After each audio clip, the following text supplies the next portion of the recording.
Yes, hello, good morning, shalom, happy Sabbath. My name is Daniel Fitzgerald. I'm posting another video. I hope you're all well.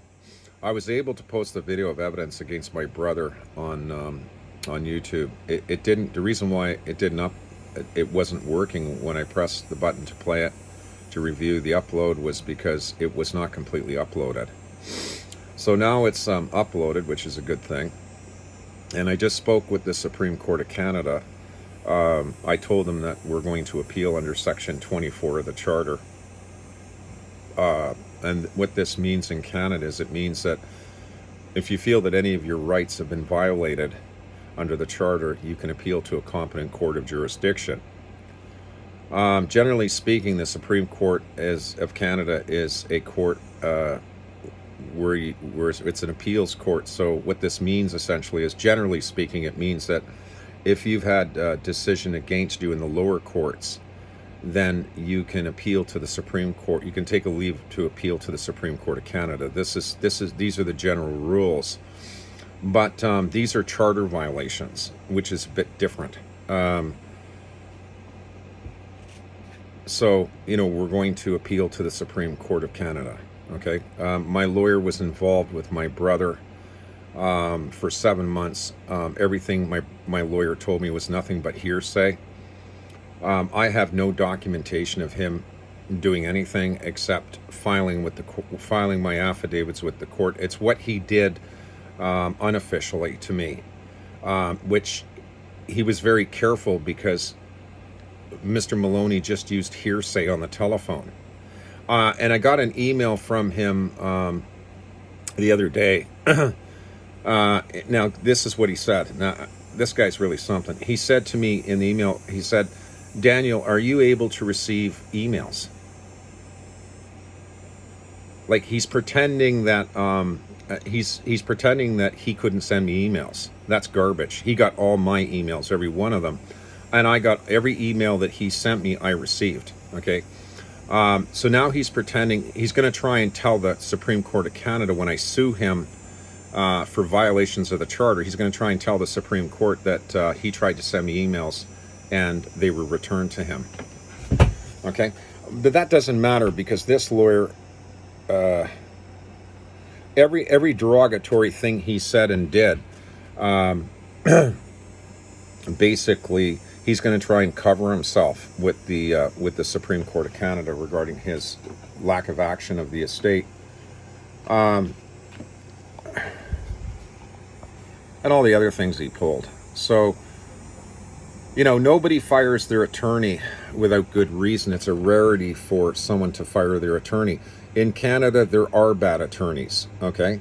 And unfortunately, it's very difficult to seek out information on an attorney to make sure there's no complaints against them, because the complaints are confidential, you see, with the Law Society of Ontario.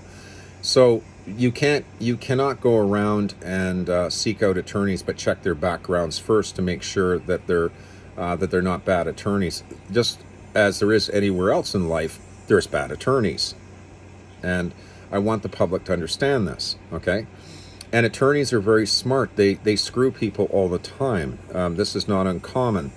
And this guy, I got to tell you, he was really careful, but unfortunately for him, that's not going to work. Okay. This lawyer was intentionally, I allegate, excuse me, was working for someone else. I believe he was working for a party on Parliament Hill. His mission was to destroy my estate. That was his mission. And I know that. I would not have fired him, when your lawyer berates you and says you're mentally ill, and he doesn't just say it once, he says it twice. That should have been the point where I terminated him completely. But I figured that if I did, then I would not have enough evidence against him to go after him legally for misrepresentation. So I figured it was best to stick with him and gain as much material as I could in order to successfully legally go after him once he's terminated. And that's what I did. And he fit the bill. Okay?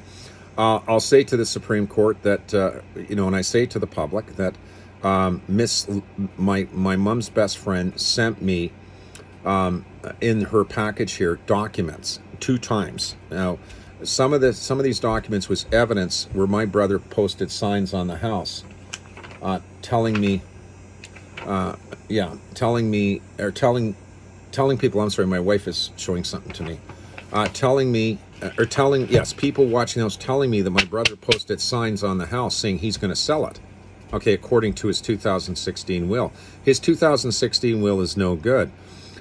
The fact that I terminated my attorney means nothing. Legally, it does not give my brother the right to go and sell the property. I still have a dispute with him, okay? So he can't do that, not really. He texted me this morning and asked me, he said that my lawyer contacted him and told him he was fired. This is true. And he's telling me he can proceed now to deal with the estate. No, he can't. He can't, not without my permission, because the Bonifant will is the legal will. He has to have my permission, okay, and I'm not giving it. We are going to proceed with the Supreme Court, but not only on the matter of the estate. We're going to pursue the other matters as well, because the two are linked. The actions against me are the same. This lawyer acted to destroy my ability to get my hands on my estate. This lawyer knew I was executor trustee all along, okay? And he refused to legally tell me that when he already knew. The Supreme Court has copies of the will, but I'm going to send them more copies of the will because I don't think they got the copies. So I'm going to send it to them. So this is ridiculous. I got to go away from my own home to send the Supreme Court Registry of Canada evidence. Otherwise, they won't get it. So I actually have to go outside my home to a picnic table or something in a park, and I have to, send the documents. So, and then my brother sent me a text message telling me my former lawyer, asked him for copies of my messages to him of August 16th. Okay. And the reason why my lawyer's doing that is because he needs to defend himself now. He knows this. And I say to the public again, I have the email from him, and I reread it. And he started saying to me, can you receive emails? Listen, this lawyer, that's not going to help him because I requested documents from him over 7 months. He could have sent them by registered mail. He could have, I could have come to his office and picked them up, okay? I requested from him copies of our contract, hard copies. I requested from him update on the file. I requested from him billing information outside of our contract, okay? These were all reasonable requests. This lawyer had almost 8 months to respond to those requests, either by registered mail, or he could have left them at his counter with his secretary, and I could have picked them up, okay? No problem. He refused to do that. He's not going to win this. The court knows. What he doesn't understand, this corrupted lawyer, is that the court looks for the truth. The judges are going to want, they're looking for credibility, okay? No person in their right mind fires their attorney and risks a $500,000 estate unless there are absolutely good reasons, and the court is going to know this. The judges are going to know. I can see what they would say to him. I can imagine what they'll say to Mr. Mullowney. Mr. Mullowney, why did you do these things to your client? That's what they're going to ask him. This lawyer, he is politically connected to Parliament Hill here, and I have no doubt that they're involved in this. None. This was absolute destruction by this attorney. And even after, when I called my brother and I left him some messages regarding the estate, okay? When I did that, when I called and I mentioned this, well, no response from him. When I called my brother, twice, I told him I fired my attorney. That's why my attorney wants the recordings from him on August 16th, because I told my brother my attorney was fired. My attorney needs evidence to prove that he was fired, okay? Yes, he was. That I don't deny that, but I was forced to fire him, okay? My lawyer Lynn Frail had evidence. I reinstated my lawyer. Okay, when I fired him and I reinstated him, I said there was conditions in the document that I gave his secretary. But once I reinstated him, he did not contact me at all and ask me if I wanted him to get the documents from Lynn Frail. The reason why I wouldn't let him get the documents from Lynn Frail is because he's been stealing. He wouldn't return my death certificates. That's why. This lawyer, that's the reason why he was going to send a messenger to my mom's best friend to collect this box of stuff that she got. Okay, evidence of my brother's criminal abuse of my mom, all these notes in my last video. But what happened here was, because I had asked Mr. Mullowney by telephone, by email, okay, I requested copies of the file from him on an ongoing basis in his communications. I had asked him, and I'll repeat it again, I had asked you, Mullowney, for a copy of our agreement, a hard copy. I asked you for monthly billing for activities outside of our contract. This is what I asked him for. And I asked him for the return of my death certificates, and I also indicated to him, please return the wills to me. He wouldn't do it. He would not do it. I asked him verbally. I asked him by email. Okay? I left messages for him requesting these things. He would not do it. So because of that, I started to believe that Mr. Mullowney was deliberately denying me my right to have my property back. So as a result of that, I did not trust him to send a messenger to my mom's best friend's house to collect more evidence against my brother. And so I told this person to hold on to that box of material until I can find a way to have this person send it to me. Because if my lawyer would have got his hands on it, I would have never seen it again. So this lawyer, like I said, you don't do that to your client, and you don't tell your client that they're mentally ill when they're not. And this lawyer was he knew, like, my mother's death, and I say this to all you people out there, really affected me, even now. I had a right to an advance from my mother's estate. I had the right to go to the banks. I had a right because I was executor and trustee. This lawyer wrecked that, okay, and damaged my estate through doing so. And what's upsetting me the most is they used the death of my mother. I found a beautiful headstone for my mom. I asked this lawyer for an advance, and he gave me the excuse because he's not executor, he can't give it to me. This is what he said, knowing all along that I was already executor and trustee of my mom's estate by way of the legal bona fide will. And that's what happened. And it's very sad and tragic, and I feel terrible. It bothers me all day long. And one of the problems here, folks, is that it's very difficult for Canadians who end up in these situations, Canadians who are good people, who are poor, okay, who really need help and support from the community, don't get it, okay? When you're poor and you're honest, decent, and religious, and there's no way for Canadians to get any justice generally. They can't.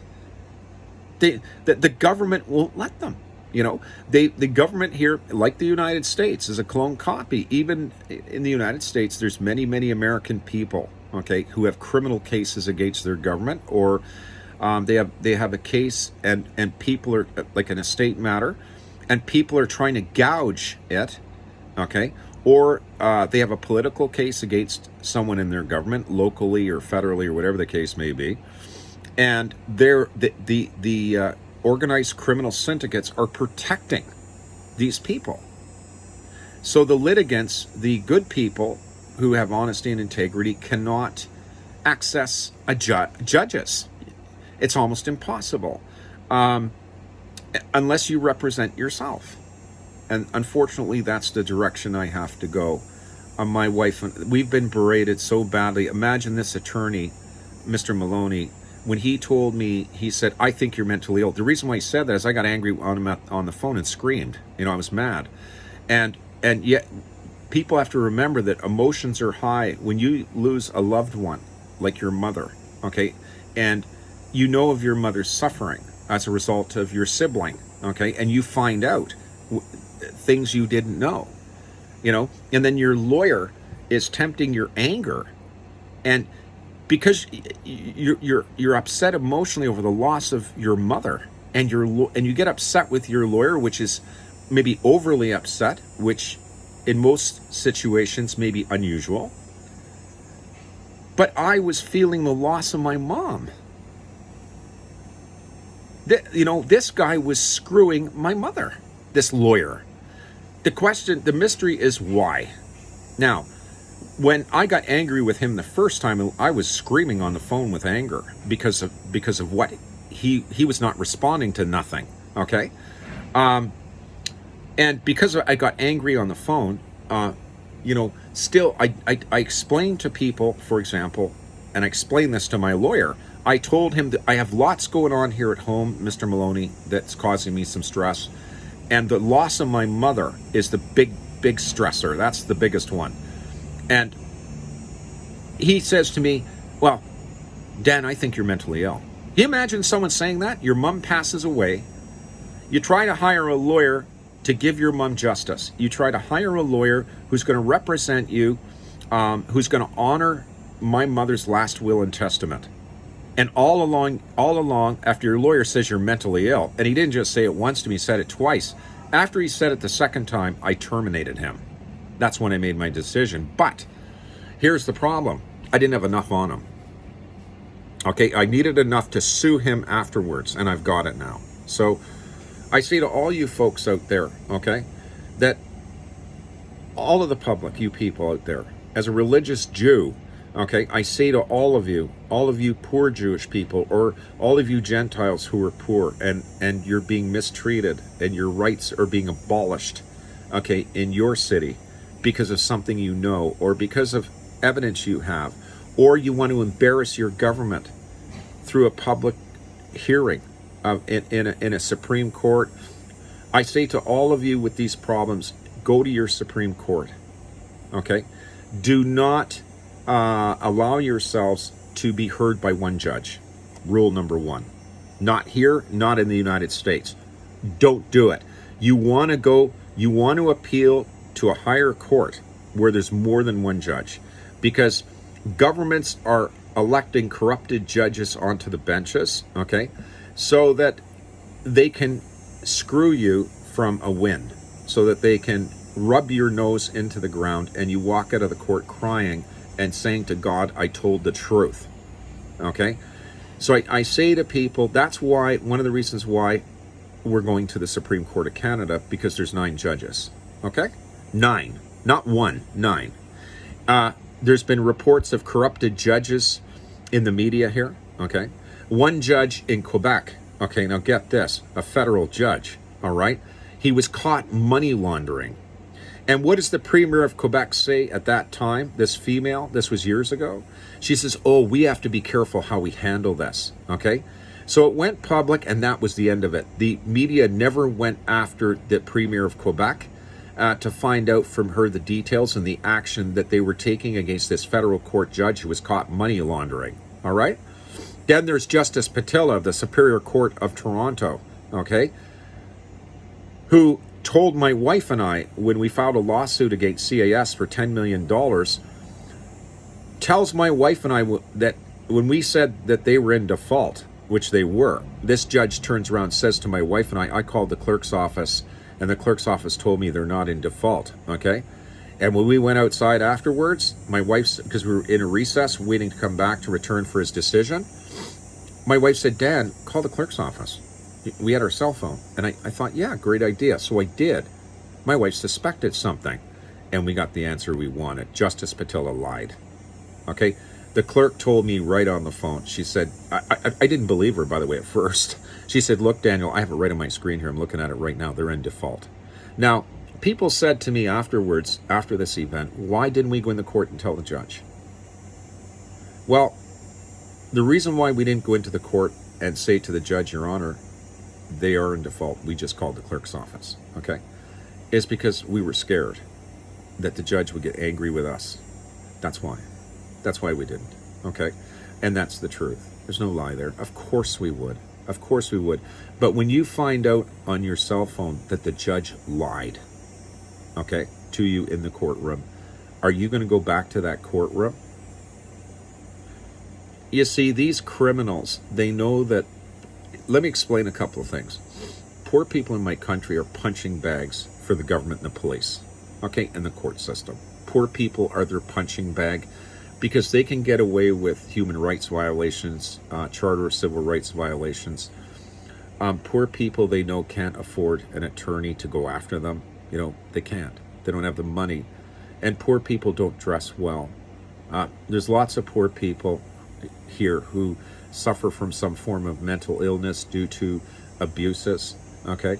And because of that, everything they say is no good because they have been deemed mentally ill. It's very sad. This is how the poor are treated. The poor are like punching bags for the government and the police. Why? Because we cannot get any justice. Well, this guy here is going to get justice because, yes, I'm poor. Yes, I have bad knees. Yes, my wife and I have had a lot of failures, okay?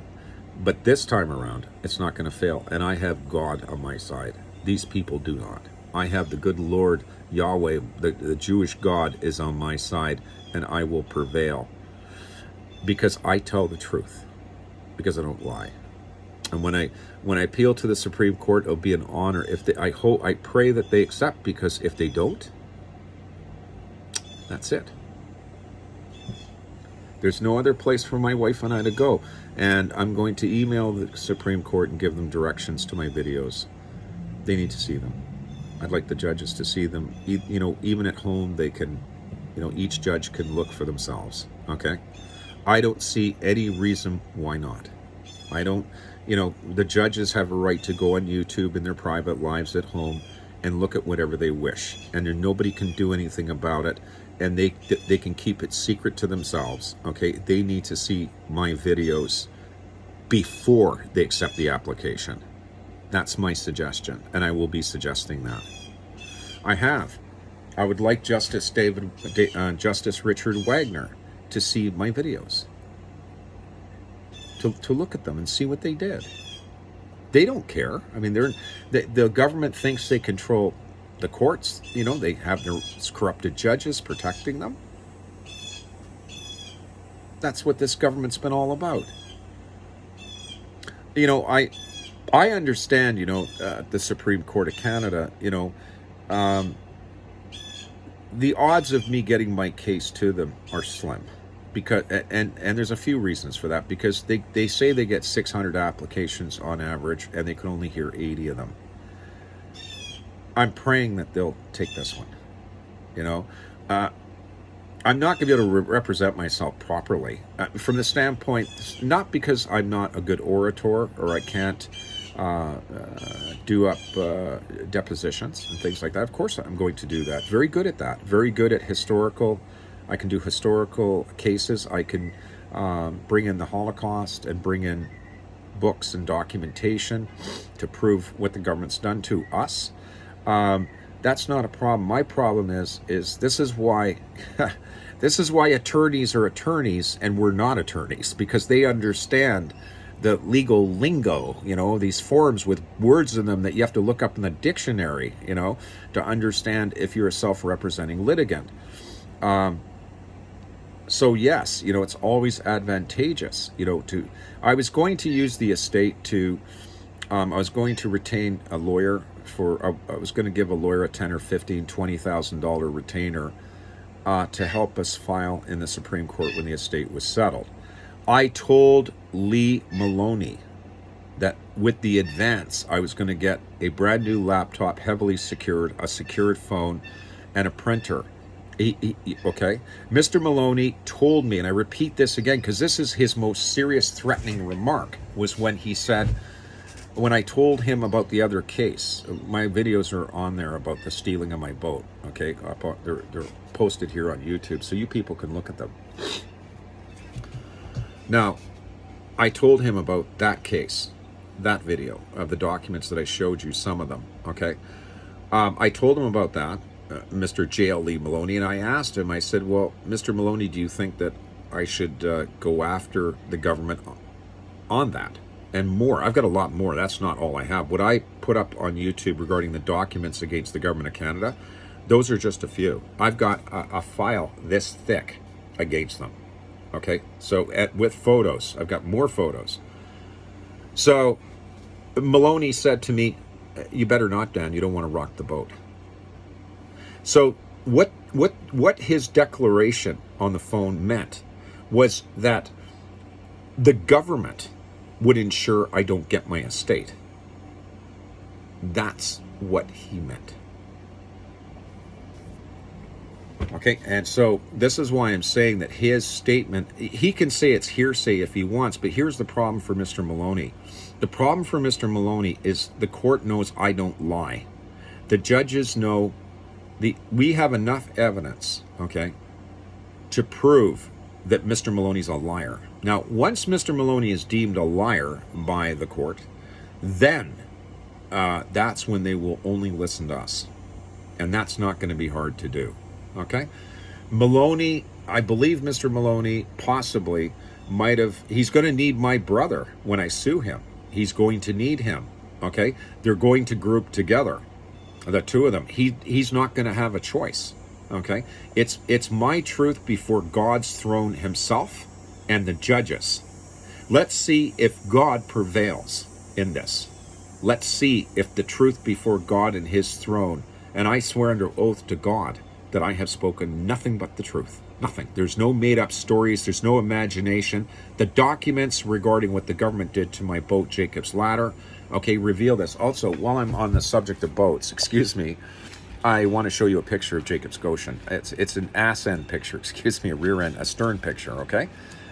This is Jacob's Goshen. I think I showed it already. That's what Jacob's Goshen looked like. You see, he's on top of ice, eh? Well, that's a story in itself. And I'll explain that as well. I have other photos of Jacob's Goshen as well. This little boat was a great boat. Man, it was fast, I gotta tell you. I mean, this boat went, I don't know, 40 miles an hour. My mom bought us this boat. You know, my mom. My mom thought of us.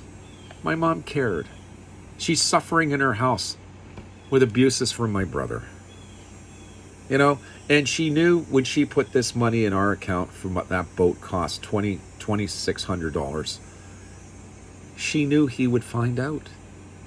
And I was worried for her because he has access to all her banks. And one of my concerns was that when he found out that she withdrew that money and transferred it to us for this boat, I was worried he'd break her arms. Like back then, I was worried. I knew of his abuse of my mother, but listen, I did not know the extent until I got these notes. See? And really, what I'm doing here with the Supreme Court in regards to the estate matter, I'm doing it for my mom. She deserves the Supreme Court to hear what happened to her. You know? And I want them to hear it. You know, I think it's the right thing to do. My mom is most important to me, even above myself and the other case. But since the actions of my attorney clearly indicate their mission has been to destroy my right to have anything, the government, okay? They did this. And we are going to accuse my attorney of taking orders from someone on Parliament Hill or some people, okay? Because the actions are the same. They're the same people. They stole our boats, stole our children, tried to murder me, tried to murder our little girl in the hospital, and now they're trying to steal my estate because I'm threatening them with the Supreme Court action regardless. Even if I got my estate, I would still be filing in the Supreme Court, okay? You do not, Mr. Trudeau and your government, steal my property, my boats, illegally. You're not going to get away with it. And we're going to show evidence that we were suppressed by corruption in law enforcement so that the Supreme Court could not receive the material on 2 occasions. And I'll explain this. In 2013, my wife and I sent 140 pages of documents from a church in Iberville, Quebec. The minister let me use his fax machine in his office, and I was there for 2 hours faxing 140 pages of documents to the Supreme Court registry.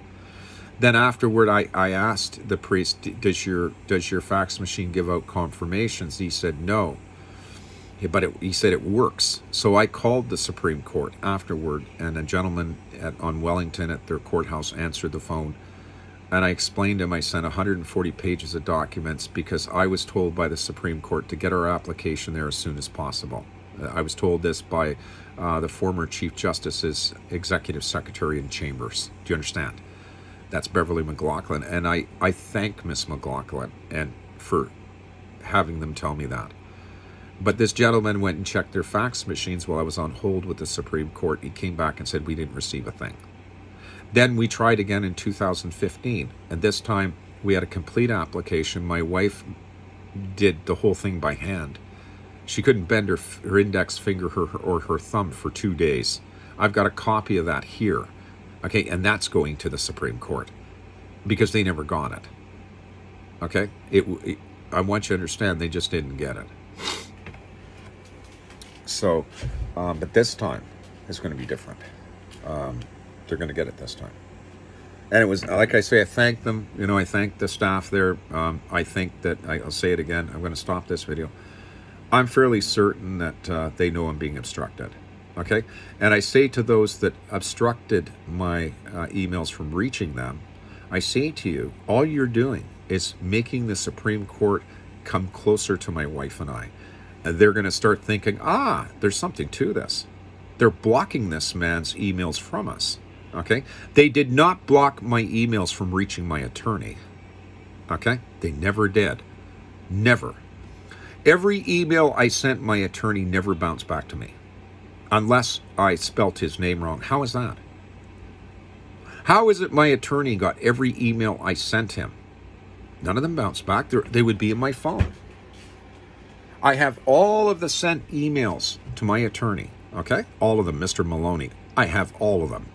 And none of them bounced back. None of them. Now, if you got to understand, why didn't they, if they didn't want me to talk, if, you see, they wanted me to talk to this attorney because he's one of them. That's why. See, this is what they did to us in the past. This is why I say to the public, every time my wife and I complained to the police about something, they sent gangsters down. And nothing we said went anywhere. You see? See, they didn't mind me sending emails to my attorney who was screwing me on the phone with his derogatory remarks and so on. But they didn't mind me sending him. I could send him any email. He got them because he was in with them. And they knew that my emails to him and requests would go nowhere, which they didn't, right? He did not send me a copy of the contract. He did not send me his billing per month as I requested months ago. This is months ago. Like, this is not yesterday. This is months ago. I have the emails, okay? He just didn't send me anything. And again, I say to all of you, I asked him for the return of the death certificates, which he no longer needed. It was proven to the court that my mother passed away, okay? He did not need those. I asked him to return the wills to me. He didn't need them. He already sent them to the court. The other thing he did was he sent a copy of Bonifant's will to the court. Copies are no good in court. They're not. If you try and give a copy of any document to the court as evidence, the judge will reject it. Which means that my brother could have walked into the Superior Court, okay, and said, Your Honor, you have to reject the Bonifant will because it's a copy. It's not legal. That's true. And the judge would have to reject it. He wouldn't have a choice. Now, if the Bonifant will was certified and signed by Mr. Bonifant and did not have the big stamped copy on it, okay, then the will could be used. Okay, Mr. Mullowney knew that copies in the Superior Court are no good. I was told in 2007, okay, by the registry in Toronto of the Superior Court when my wife and I were filing there against CAS. They told me, they made it clear to me when we went in there and first got the applications, they told us that copies will not be accepted by the clerk. Okay, you cannot use copies. They're not legal. They said emails are, original documents are, okay, but you can't use copies. Okay?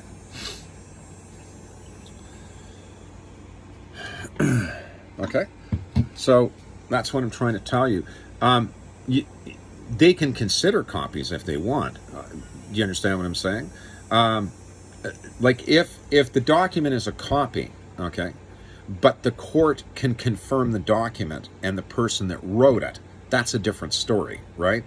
But you can't, generally speaking, you can't use copies. Now, the Supreme Court, I don't know. I have a lot of copies for them, but I have the originals as well.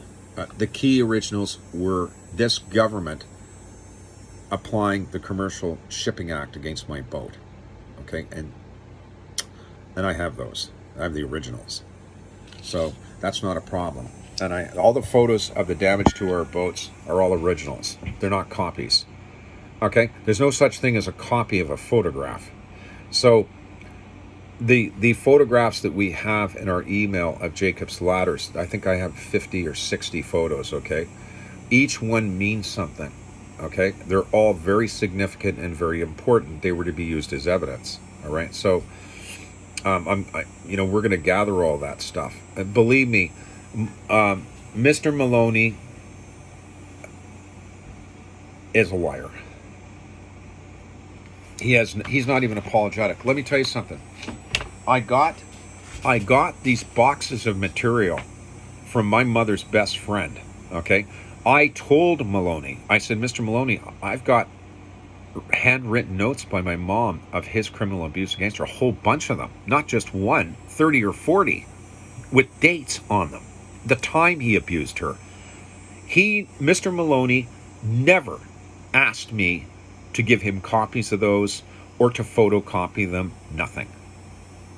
Okay? Nothing. Mr. Mullowney never had someone go to my mom's house and take photos of my brother's sign that he posted at the door, that he's selling the house. He can't do that. Not without my permission. He can't. Okay? Because the bona fide will is still the legal will. So without my permission, he can't. If he tries he's not going to, Mullowney contacted my brother and told him I fired him. He did do that. All right? That's the first time Mullowney actually did what I requested. Okay?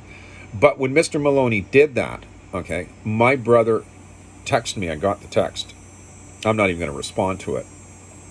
I'll respond to him through the Supreme Court. I notified Mr. Mullowney that I'll be going to the Supreme Court against my brother. I'm going to bring the case here. And the case is also against Mr. Mullowney. Okay, my position is the bona fide will's the legal will. My brother can't do nothing. Okay? All right, this is Mr. Mullowney. Mr. Mullowney's the one that destroyed my estate. It was him. He did it. And we're going to prove it. So I'm going to go now. I did email him and tell him that I'm filing a lawsuit against him for the loss of my estate. You see, because it doesn't matter whether I fired him or not. It makes no difference. Okay? He was destroying my estate all along and stopping me from having access to any advance based on my position as executor trustee. This is what he was doing. Okay?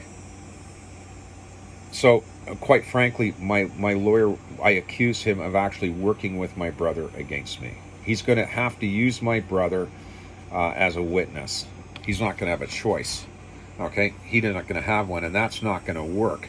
Because if he's going to do that, I've got all of my mother's diaries in her own handwriting, and I'll hand those into the court, and my brother will be excused by the judges. They won't accept any testimony from him at all when they see the handwritten notes by my mom of his utter physical abuse. One note and I showed this in another video. I read one note to you. What did it say? What did my mom say? She said he ordered her to give him her card so he could go take money so he could move. Now, Mr. Mullowney's aware of that. I also sent Mr. Mullowney a photo of a printed note by my mom. Okay? I sent that to him.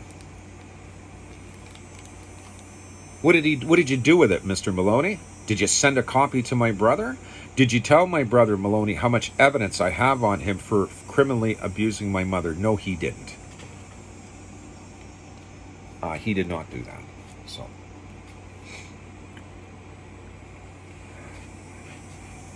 anyways, I better go now. I'll upload this to YouTube, and I'm going to say to you people, you police in Niagara region, you need to be ashamed of yourselves.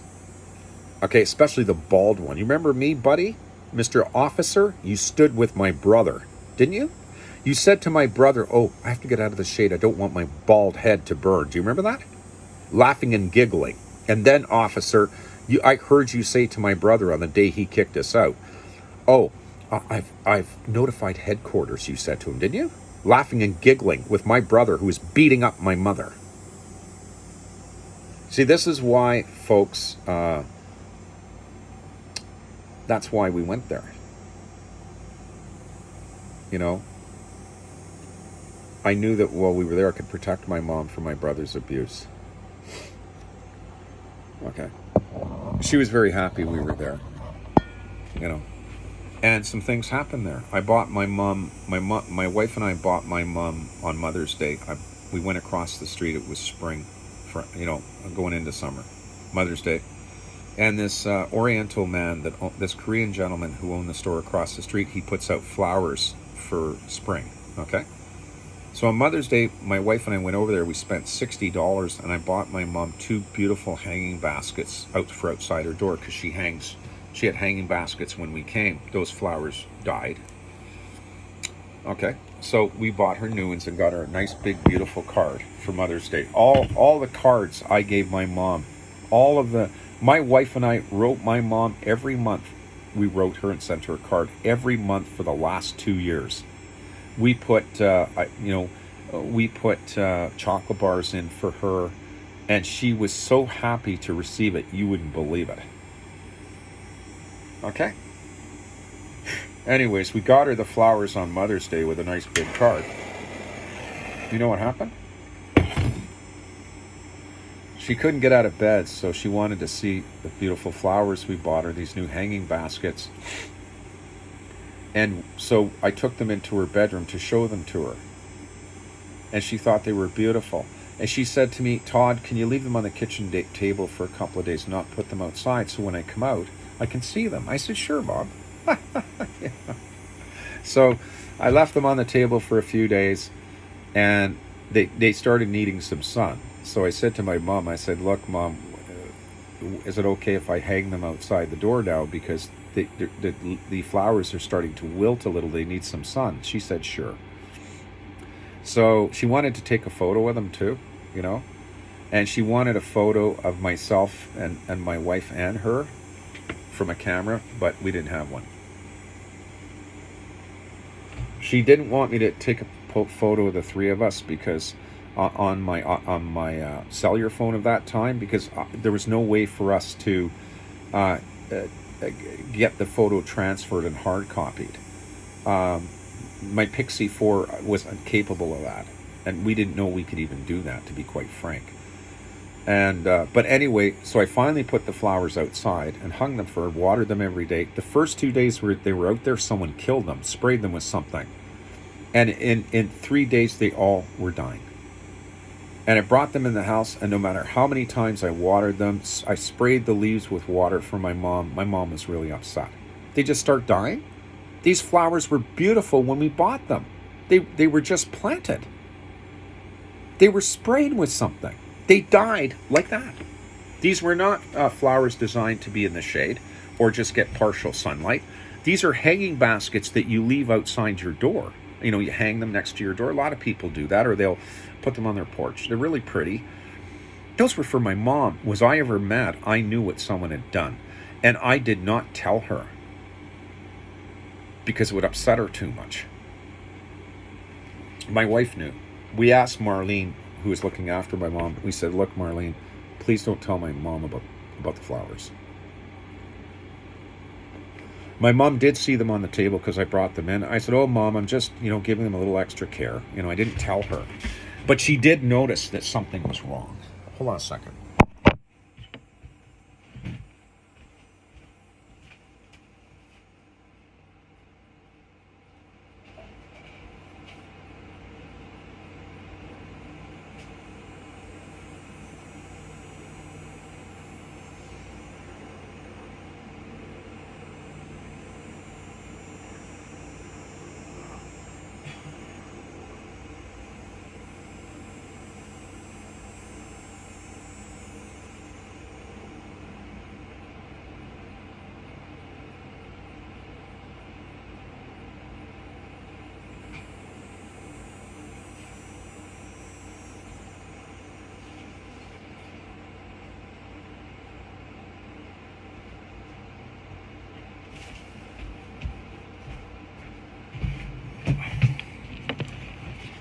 disappeared for a minute, but I left the phone on because when I try to stop the video, it goes to 0 and I have to restart it again.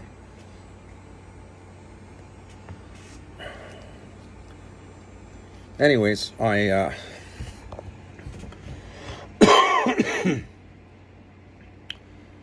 very upset about what has happened. So today I called the Supreme Court this morning, or before I made this video, and I'm going to send them a bunch of emails that I sent my attorney. The more recent ones I sent to the Supreme Court and my attorney, but the Supreme Court didn't get them. I didn't get an auto response, but my attorney got them. So somebody was trying to make sure I could not get what I was saying to my lawyer to the Supreme Court. Well, that's going to change today. If they can hack my iPhone in the park and do this, then listen, I'm just gonna write it all up, okay, on my laptop, and they're not going to get into the laptop. That's just not going to happen. All right. I'm going to have the laptop completely disabled from any internet access at all, period. Through a bottom door, rear door, through the ports, I'm going to have that blocked, okay? And I don't care how much it costs, because my case is going to be done in private, okay? And they're not going to know ahead of time what I'm up to. They have no right to spy. And that's what the government's been doing. This is, number one, the action is going to be against my attorney, against my brother, and against Mr. Trudeau, okay? So there's 3 respondents that I have to send documentation to. Mullowney and my brother are not going to get the documentation on the destruction of my boats and the theft of my boat by the government of Canada illegally. They're not going to get that, okay? Mr. Trudeau is going to get that part, okay? But there's going to be accusations of involvement of Parliament Hill to sabotage my estate, because they don't want me having the money to pursue them on the other matters, which is the case here. Mr. Mullowney admitted this when he said, regarding me bringing evidence against the government pertaining to the other matter, you don't want to rock the boat, I believe is what he said. And I'll say again in the end of my video, my brother has no right. The fact that I terminated my lawyer does not give him the right to be executor. That's not why I terminated him, okay? I terminated Mr. Mullowney not because I'm giving in to my brother. I terminated Mr. Mullowney because Mr. Mullowney tried to, with my brother, destroy my ability to get my hands on any of the estate.